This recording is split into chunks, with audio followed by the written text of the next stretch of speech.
Salam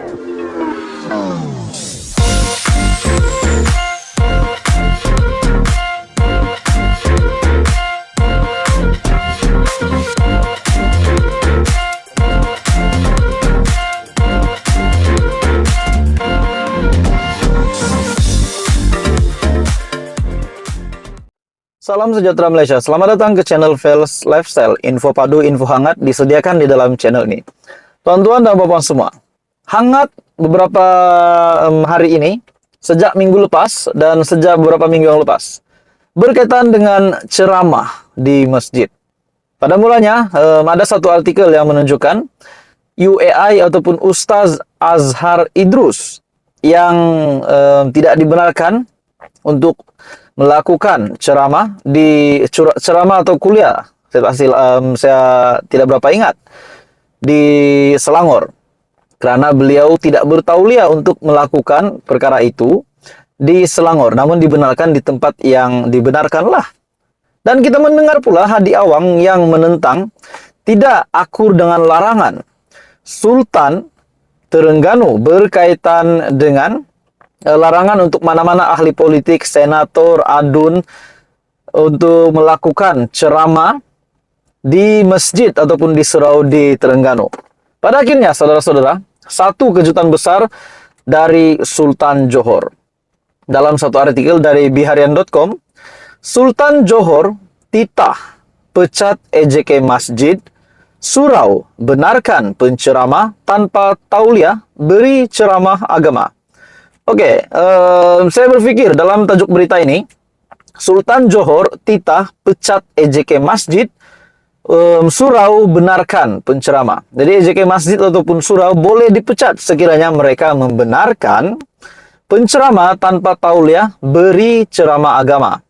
Jadi saya berpikir pula berkaitan dengan Hadi Awang yang telah memberikan ceramah di Terengganu, di Marang, di parlimen tempat beliau menang semasa PRU 15. Saya berpikir tiadakah tindakan yang bakal dikenakan kepada Tan Sri Abdul Hadi Awang yang juga Presiden PAS dan Timbalan Pengurusi Perikatan Nasional itu.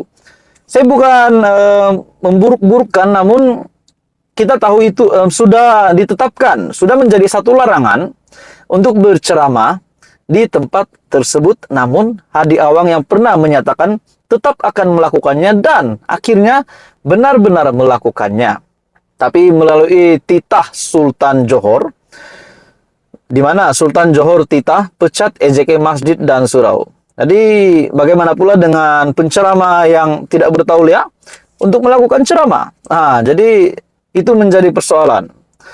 Sultan Johor, Sultan Ibrahim Iskandar menitahkan ahli jawatan kuasa ataupun EJK, masjid dan surau di negeri ini dipecat sekiranya membenarkan penceramah tanpa tauliah memberi ceramah agama di negeri ini. Sultan Ibrahim menitahkan mana-mana penceramah agama yang hendak menyampaikan ceramah di Johor mestilah memiliki tauliah daripada Majlis Agama Islam Negeri Johor.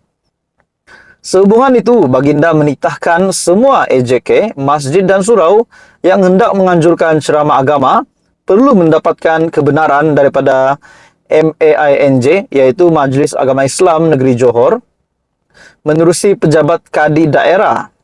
Permohonan kebenaran itu perlu menyatakan secara terperinci tajuk ceramah serta perkara yang ingin disampaikan ketika memberikan ceramah. Jadi, ini sudah pasti kejutan besar, di mana walaupun ini berlaku di Terengganu, walaupun mungkin saya rasa ini belum berkuat kuasa di Johor, namun bagaimana pula dengan situasi yang berlaku di Terengganu. Jadi tuan-tuan dan bapak semua, apa komen Anda? Teruskan bersama di dalam channel ini. Jangan lupa tekan butang like, share, dan subscribe. Salam sejahtera Malaysia. Saudara-saudara, tuan-tuan dan bapak semua.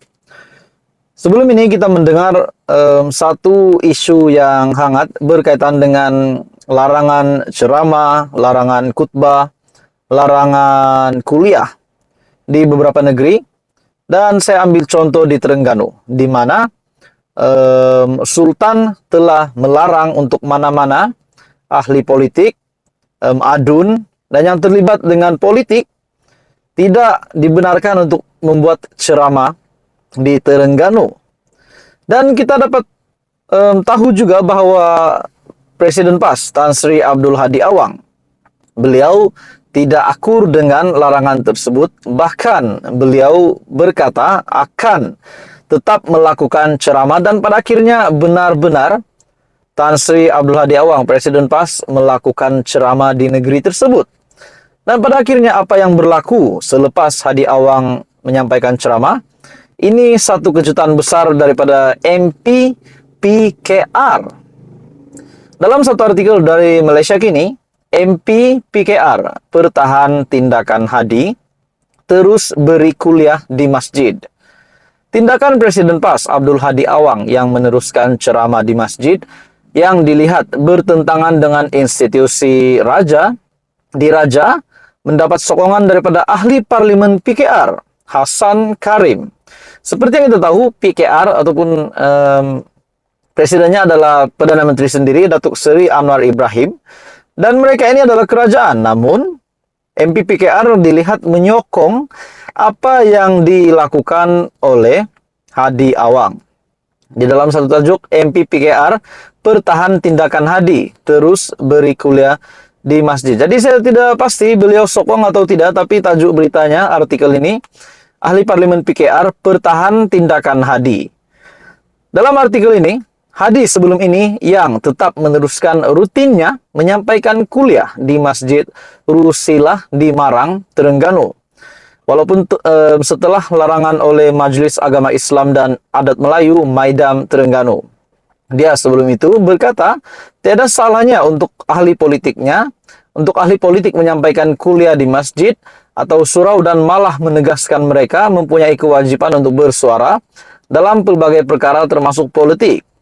Mengulas perkara itu, Hasan berpandangan adalah demokratik untuk orang Islam mendengar ajaran Islam yang disampaikan di luar kalangan imam atau penceramah rasmi.